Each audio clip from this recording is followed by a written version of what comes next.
My background is environmental engineering. I have both a bachelor's and a doctorate in environmental engineering, focusing on stormwater quality and stormwater management. So when this topic came up for the SIA conference, I thought, well, there's a fantastic opportunity there to talk about something that, at the risk of sounding parochial, we in the eastern states have been talking about for quite a long time. And again, I don't want to make today about an us and them. I don't want to make today about a sales pitch or anything like that. What this paper is about, and if you read through the paper, it's really looking into the old saw that it doesn't rain in WA, not in the summer months, so therefore rainwater tanks are a waste of time. And for an educated professional, if you would have read the Marsden Jacobs Associates report that was prepared for the Water Corporation and Department of Water, you would have come to that same conclusion. Rainwater tanks in Perth, in WA, don't work. However, the cynic in me looks at that and goes, well, who is the client? And sorry, Bill, I don't mean to necessarily offend the corporation or the department, but the client was Water Corporation and Department of Water. What are they interested in doing? They're interested in making revenue out of selling water. So why would we then give every resident a free supply of water? That would reduce our revenue base. And if you dig a little bit deeper into that report, you can see that the brief stopped at about 7,500 litres. So when those economists sat down and worked through that report and looked at the technical feasibility of it, they stopped at 7,500 litres. Now, you and I know that Perth does have different rainfall conditions. And over the last 5 or so years, Perth has been having a tough time in terms of the rainfall that they've been getting. Just as South East Queensland, Victoria, New South Wales, over the previous 10 years, had been going through. I don't know whether I can be thankful or fortunate or whatever, but South East Queensland, Victoria and New South Wales are now flooding. So that 10 years worth of drought is no longer an issue for them. Perth, you haven't yet had that benefit, experience yet, so maybe it's coming, maybe it's not. If you look at the data from the Bureau of Meteorology, they're saying that the chances are it won't come, that you may get larger storm events, but fewer of them. Now, I always remember when I was going through university, my professor at the time, Roger Tomlinson, said that climate models, coastal models, hydraulic models are all accurate to 50%, plus or minus 50%. Every second time it's wrong. So we just never know quite what's around the corner. Some of you may have seen that graph before. It's not mine. It's out of Monash University and what was the CRC for Catchment Hydrology. What it does really is it puts into perspective the different water sources that are available. And you can see with the orange bars there, I think they come through, yellow bars, that there is a significant amount of potential supply in your stormwater discharges in Perth. Now, okay, it's not going to meet your gross water consumption, but you don't need it to meet your gross water. You don't need it to be 100% potable supply. There's a good 50% of it that could look after your non-potable supply, non-potable demand. Okay, so Perth Climate. And this information's in the table and in the paper as well. It is different. It's noticeably different. You can look at it there and see that the rainfall for Perth and Armidale does occur predominantly in that winter period. I'm not telling you anything you don't know. Certainly in that summer period, it does go down, but it's not zero. So every time my guys tell me it doesn't rain here in summer, excuse the French, bullshit. There's the data. And that data goes back 80 odd years. So it does rain, just not much. And if you compare that with Melbourne, you can see that Melbourne's average annual rainfall is actually less than Perth's. It just happens over a longer period of time. They get a dribble every day, and that's where the old saying of if you don't like the weather in Melbourne, wait a minute. That's where it comes from. So to then put that into perspective and go, well, if rainwater harvesting is useful and valuable in Melbourne and Perth's rainfall data is higher, surely there's an opportunity for it here too. So to push back against that old saw, I did some numbers. And we've got a piece of software that we use in-house when we're dealing with mostly consultants on the East Coast, but we've also done a couple of projects in West Australia where we can optimise the tank size. We use actual historical data and we put it into the development type that you're looking at, the catchments, and all of this information is actually in the paper. What I'm going to do here is just give you a quick summary of the different options that I looked at and the results that came out. So option 1 that I looked at in the paper is an apartments option. Talking about WAPC, it's an R110. So not particularly common in most of your developments, but a high density, small footprint development. And that'll be the conclusion that I'm leading to here is that, okay, maybe rainwater tanks on an individual domestic lot scale don't work, but on a development scale, these things will work. So 1,500 square metres catchment area, 5,000 litres per day usage. That's assuming 35 people. And if you look at that footprint and that density, it'll give you roughly 24 dwelling units.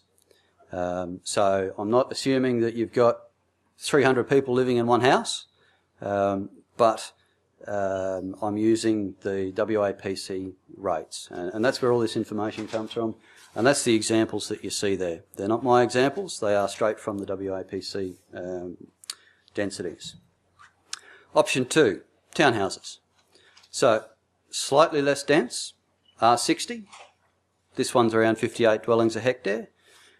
Still using that 5,000 litres per day usage, assuming those 35 people. But increases the catchment area to 2,500 square metres.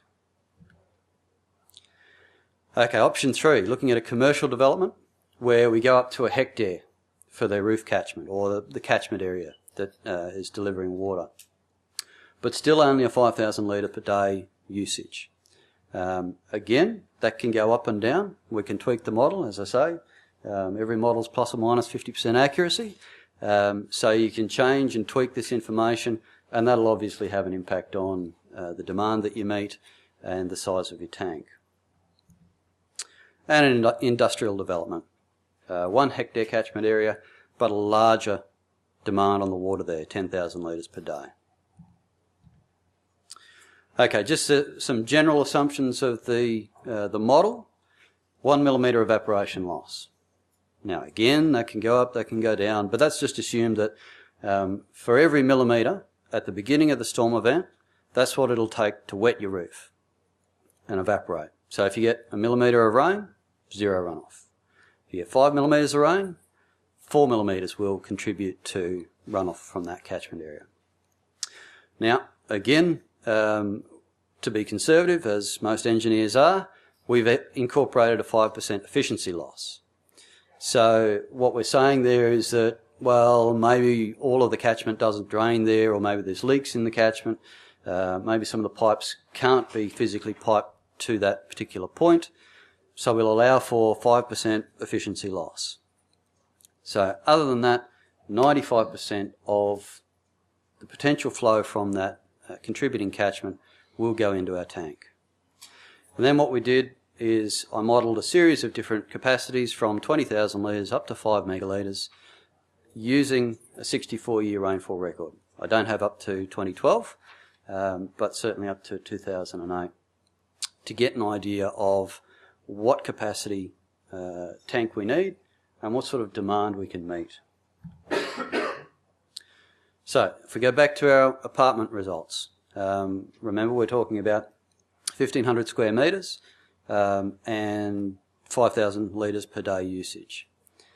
And what you can see there is that the blue line is the percentage of the daily water demand that is satisfied. Okay, now, water balance models, you can use all sorts of different bells and whistles there, but ultimately it comes down to how much of the demand that you want each day can you meet. And you can see from that catchment, starting at that 20,000, 50,000 litre capacity, you're down around that 55% demand supplied. And it progressively goes up in a what academics like to call an asymptote. Basically, it reaches a flat line and a point at which your optimal tank capacity exists.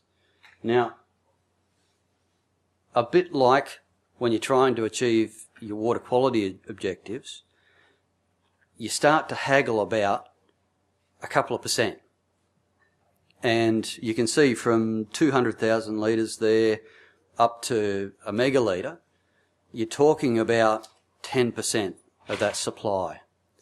But you're talking about $1 million worth of infrastructure cost.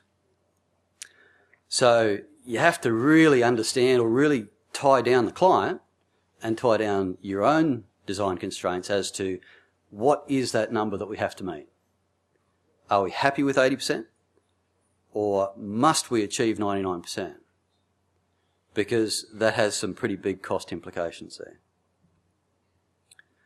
So with the townhouse results, so slightly less dense, a bigger catchment area, similar usage per day.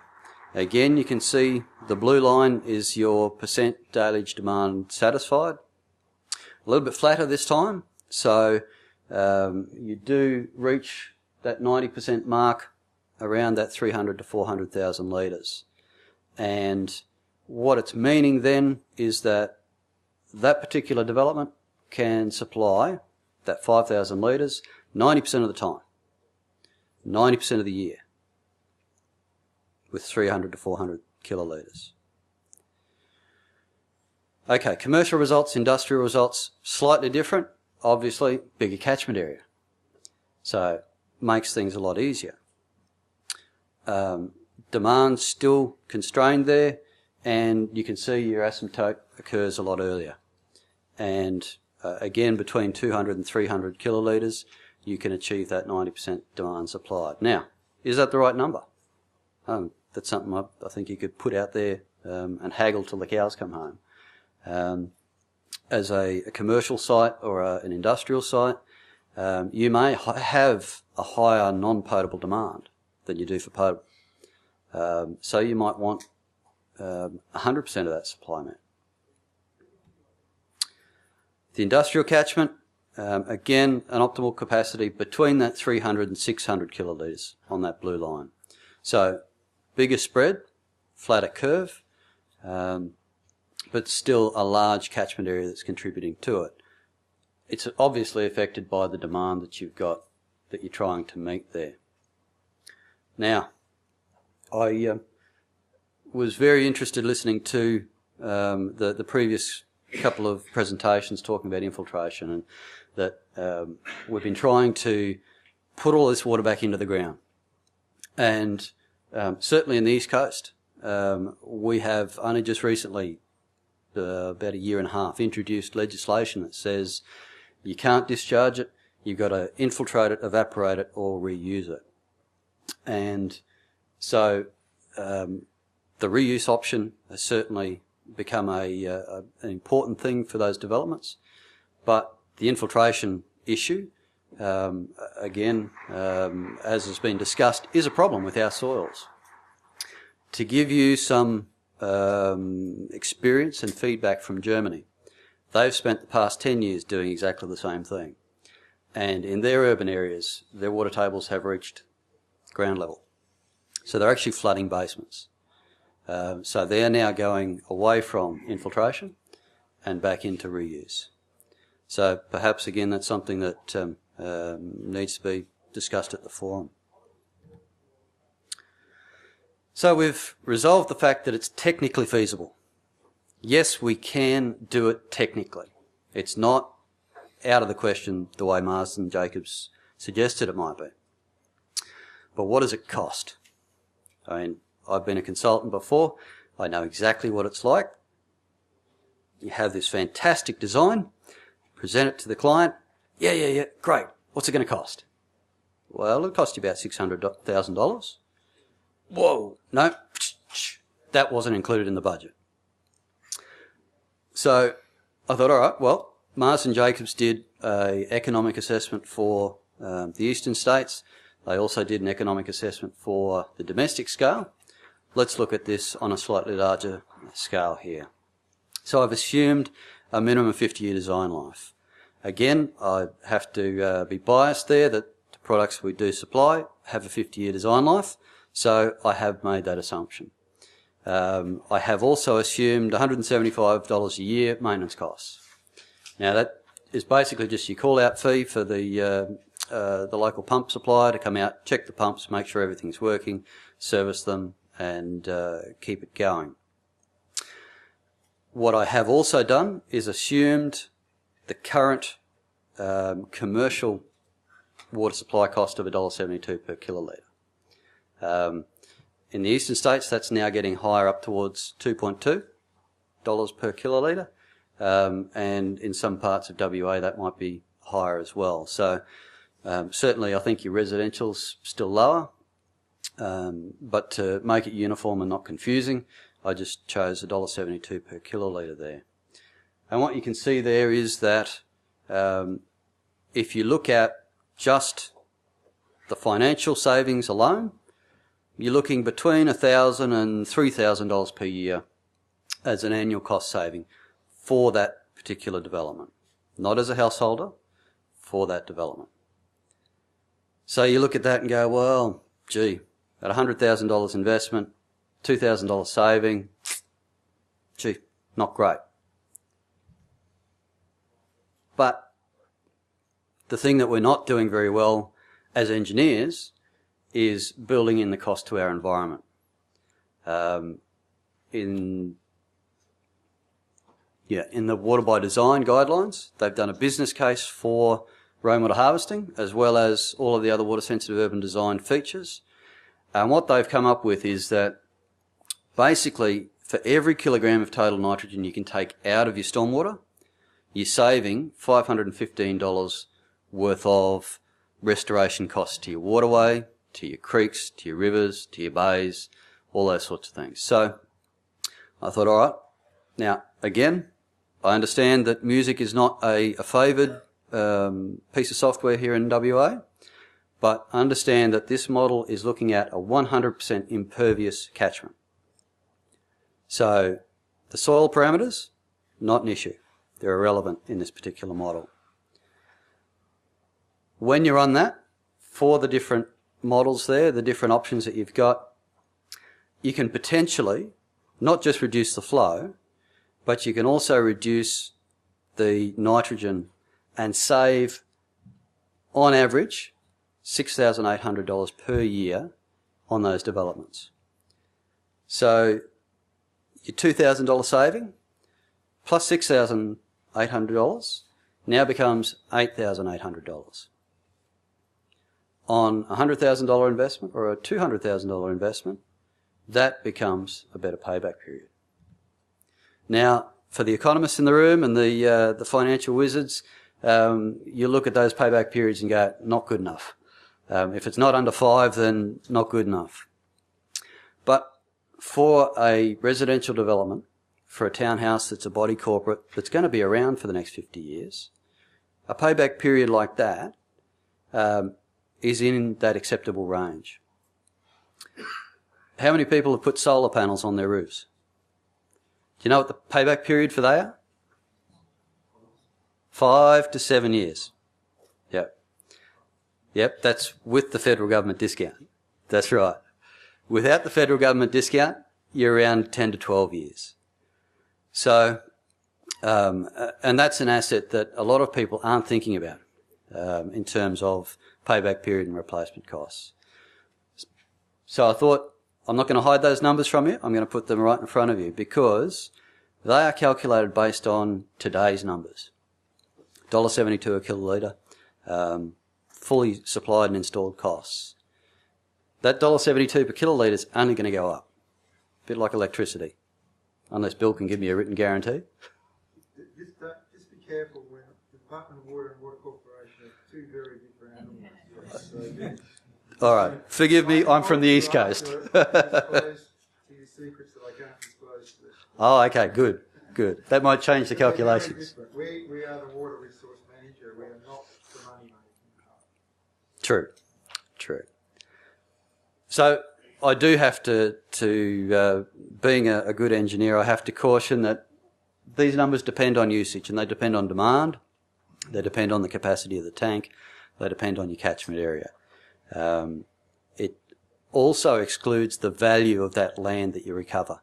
So we're not looking at those commercial areas and industrial areas where the value of a car park is 20 grand. Once you can recover that land by putting those tanks underground, you've got an important asset that is saving the money and earning the money. We've done a couple of examples here. I knew that giving examples from the East Coast probably wouldn't be as relevant. So there are two projects that we have done. The first one for Leighton Beach Apartments, similar to that apartment option that I was talking about before, 200,000 litre tank, again designed for non-potable uses, not for potable. And the Fiona Stanley Hospital, again, non-potable uses, 220,000 litres underground tanks there. Obviously those sites, every square inch is valuable. So having a tank farm on the top, whilst it might be cheaper, costs them money in terms of usable land. So in conclusion, and I'll then throw it open to the floor for howls of abuse and dissent, but my view is it is technically feasible. Yes, the rainfall is strange. Strange? Different. Not wrong, just different. It does occur in that winter period, and there is less in the summer period. But when your volume is big enough, you can weather that storm. Now there'll be technical issues along the way with high groundwater table that might want to pop it up out of the ground, but that can be managed. Acid sulfate soils, they can be managed. If it is used down to zero capacity and you're flushing toilets and those sorts of things, then you need a trickle top up. But all of those things you guys as engineers can design around. They're not showstoppers. From your point of view, from my point of view, I was most interested in, is it technically feasible? The answer is yes. It just means it's bigger. Is it financially feasible?